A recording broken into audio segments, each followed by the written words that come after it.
2020년 10월 16일 금요일 새벽 예배를 하나님께 올려드리겠습니다. 오늘 함께 나눌 말씀은 시편 26편 1절부터 12절까지의 말씀입니다. 가지고 계신 성경책을 펼치셔서 제가 가지고 있는 성경, 구약성경 820페이지에 있는 시편 26편 1절 말씀을 봐주시기 바랍니다. 시편 26편 1절부터 12절까지의 말씀을 드라마 바이블을 참고하셔서 들으시며 함께 읽으신 후에 말씀을 나누겠습니다. 내가 나의 완전함에 행하여 싸우며 흔들리지 아니하고 여호와를 의지하여 싸우니 여호와여 나를 판단하소서. 여호와여 나를 살피시고 시험하사 내 뜻과 내 양심을 단련하소서. 주의 인자하심이 내 목전에 있나이다. 내가 주의 진리 중에 행하여 허망한 사람과 같이 앉지 아니하여 싸우니 간사한 자와 동행하지도 아니하리이다. 내가 행악자의 집회를 미워하오니 악한 자와 같이 앉지 아니하리이다.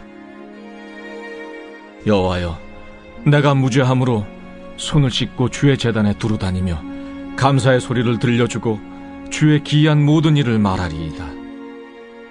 여호와여 내가 주께서 계신 집과 주의 영광이 머무는 곳을 사랑하오니 내 영혼을 죄인과 함께 내 생명을 살인자와 함께 거두지 마소서. 그들의 손에 사악함이 있고 그들의 오른손에 뇌물이 가득하오나 나는 나의 완전함에 행하오리니 나를 속량하시고 내게 은혜를 베푸소서. 내 발이 평탄한 데에 섰사오니 무리 가운데에서 여호와를 송축하리이다.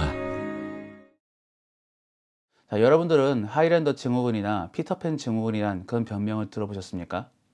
하이랜더 증후군이라는 경우는 몸의 성장이 멈추는 것이고 피터팬 증후군의 경우는 몸의 성장과 반비례하게 생각이나 인격의 성장이 멈추는 경우를 일컫습니다. 어쨌든 간에 이 두 증후군의 경우는 모두 어떤 성장이 멈춤으로 병이라고 일컬어지는 것입니다. 자, 이처럼 성장이 멈춘다는 것은 자연스러운 것이 아니라 병이고 비정상적인 것입니다. 마찬가지로 우리의 믿음과 신앙도 성장해야 합니다. 그리고 그런 성장이 건강함을 나타내는 것입니다. 그래서 갈라디아서 4장 말씀을 보면 바울은 성장이 없는 갈라디아 교회를 바라보며 걱정하고 있습니다. 그래서 갈라디아서 4장 19절 말씀을 읽어보면 그리스도의 형상을 이루기까지 다시 해산하는 수고를 감당하겠다라고 전하고 있는 것입니다. 저는 이 말씀을 듣는 우리 모든 성도님들에게 믿음의 성장의 은혜가 있기를 소원합니다. 물론 몸의 성장도 중요하지만 더 중요한 것은 영의 성장이며 믿음의 성장입니다. 이러한 성장들을 통하여 이제는 누가 줌으로써 누리는 구원이 아니라 스스로 마음껏 그 구원을 누릴 수 있는 그런 성도가 될 수 있기를 예수님의 이름으로 축복합니다. 오늘 본문의 말씀은 그런 성장과 관련하여 믿음의 성장을 이루고 있는 그런 사람의 모습을 보여주고 있습니다. 오늘 본문의 내용을 잠시 먼저 살펴보면 1절부터 5절까지의 말씀에서는 하나님께 자신을 나타내 보이고 있습니다.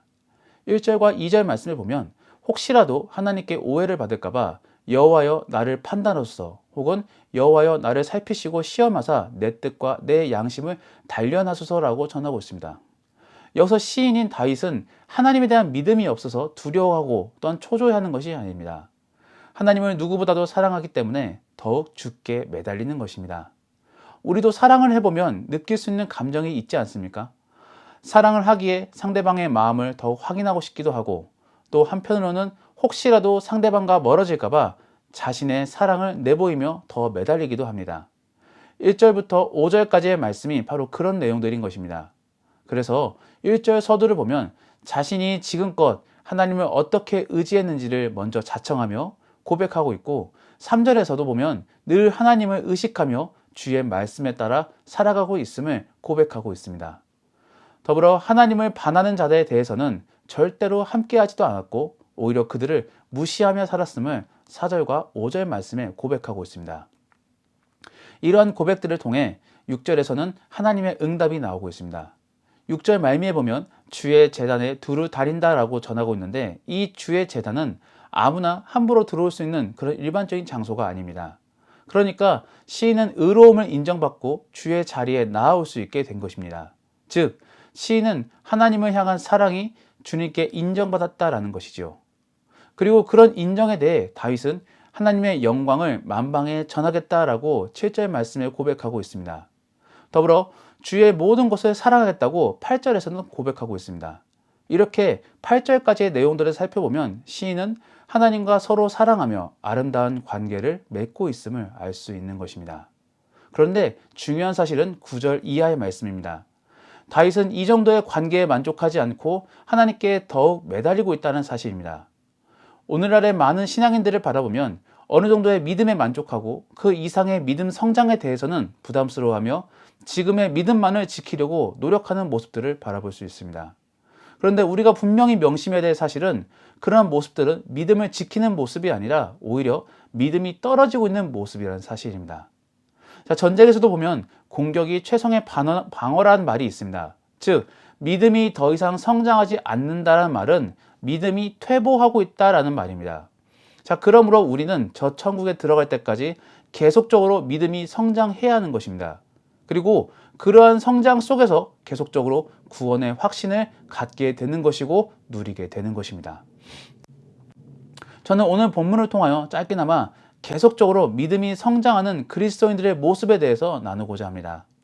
그리고 그러한 모습을 우리의 모습으로 갖춰 계속적으로 하나님과 더욱 가까워지는 그런 복된 그리스도인이 되시기를 소원합니다. 자, 첫 번째는 지금의 믿음에 만족하지 않고 더욱 믿음의 성장을 위해 치열하게 애쓰는 모습입니다.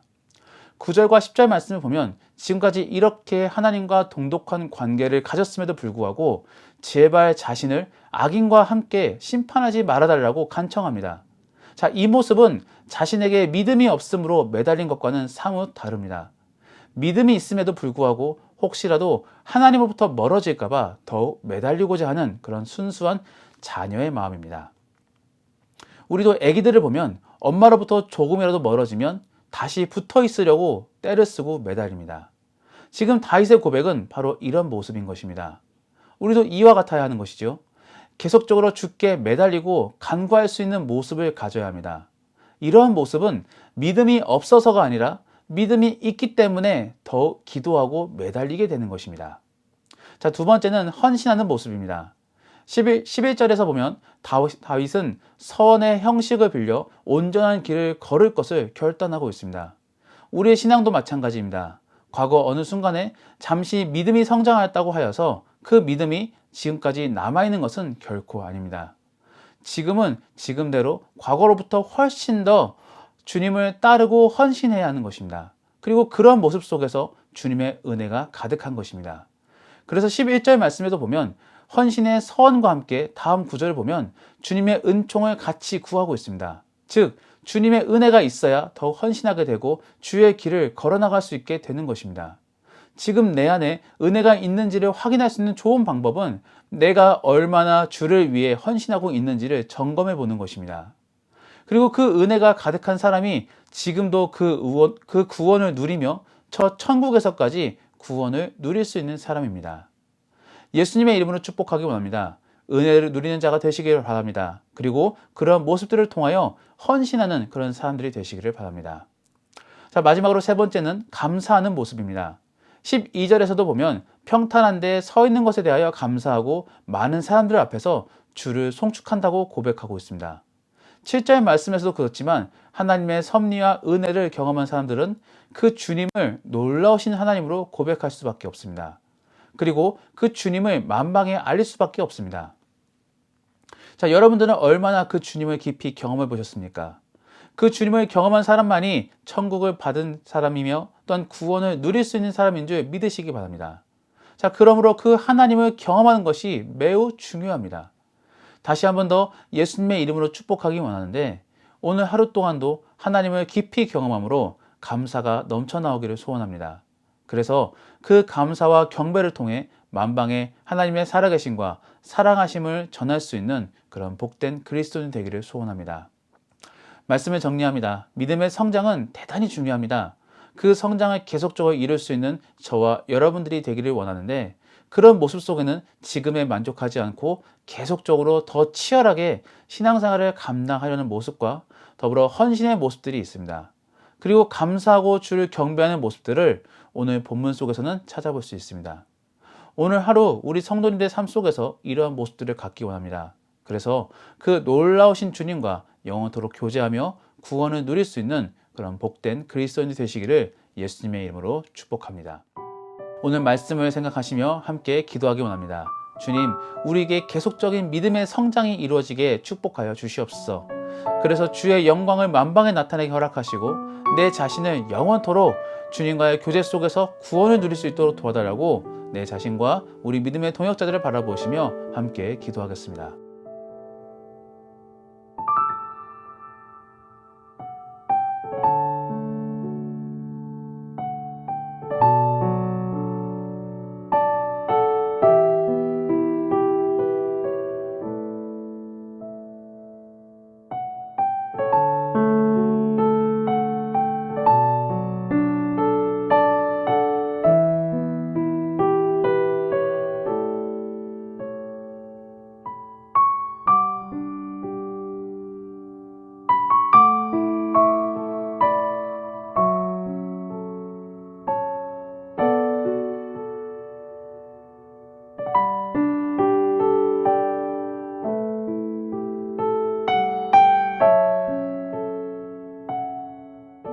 우리 이 사회와 세상을 바라보며 함께 기도하겠습니다. 주님, 코로나 바이러스로 인하여 고통받는 사람들 위로하여 주시고 이 위기를 기회로 극복할 수 있는 사람들이 되게 허락하여 주시옵소서.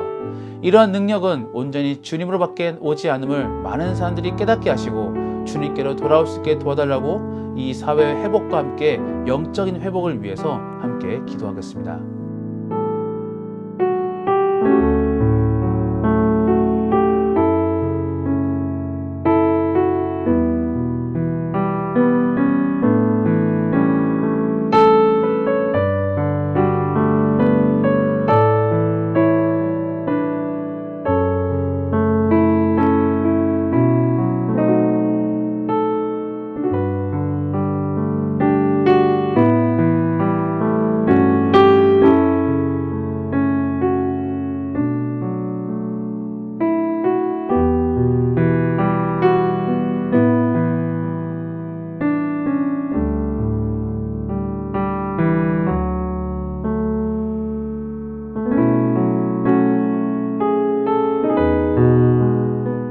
우리 교회를 위하여 함께 기도하겠습니다. 특별히 돌아오는 주일에는 담임 목사 청빙을 위한 공동의회가 있습니다. 성도들이 기도함 속에서 하나님의 인도하심에 반응할 수 있게 도와주시고 공동의회 끝에는 감사가 넘쳐나오게 허락하여 주시옵소서. 더불어 많은 성도들이 온라인 예배 속에서 믿음이 퇴보하고 있습니다. 이런 가운데 오히려 온라인을 잘 활용하여서 더욱 성령 충만한 예배자가 될 수 있게 도와달라고 우리 교회와 성도를 위하여 함께 기도하겠습니다.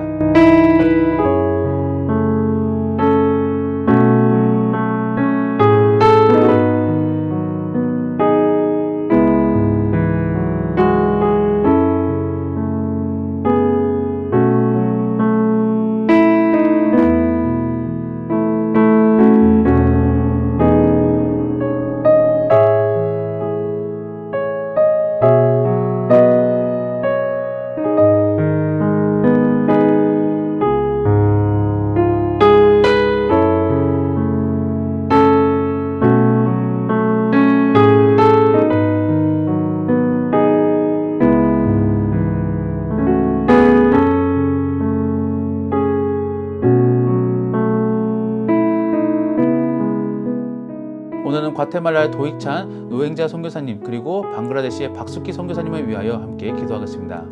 주님의 가장 알맞은 때 새로운 센터 장소를 주시고 또한 센터 속의 보호와 안전을 위하여 기도해 주시기 바랍니다. 더불어 우리 선교사님들의 영육간의 강건함을 위하여서도 함께 기도해 주시기 바랍니다. 그리고 우리 교회 환우를 위하여 함께 기도하기 원하는데 김현희 사님, 김영자 권사님, 김기수 사님, 김찬주 사님, 정승곤 권사님, 김봉남 권사님, 정인 집사님, 조금효 집사님, 김경환 집사님의 친정아버님, 또한 안인 집사님, 그리고 그 이외에도 영육간에 고통받고 있는 우리 성도들의 회복을 위하여 마지막으로 함께 기도하겠습니다.